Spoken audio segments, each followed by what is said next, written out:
கொண்டே இருக்கிறது.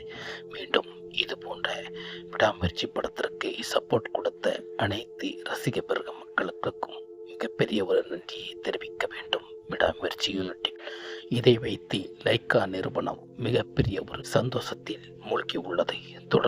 தொடர்ச்சியாக லைக்கா நிறுவனம் படுதோல்விகள் தயாரிப்பு நிறுவனத்திடம் விசித்திரமான சில விஷயங்களை சந்தித்தது. ஆனால் விடாமுயற்சி படத்துக்கு பிறகு லைக்கா நிறுவனம் எழுந்திருக்கிறது என்பதை பார்க்கும்போது மிக முக்கியமாக அஜித் இது நல்ல ஒரு விஷயத்தை பண்ணியிருக்கிறார் என்று தான் சொல்ல முடியும்.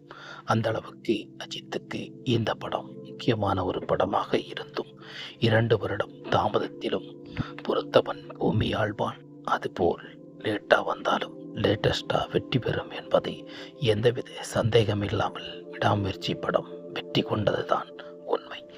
இந்த விடாமுயற்சி படம் இன்னைக்கு 14 நாட்கள் முடிந்து விட்டது. இன்னும் இந்த படத்தை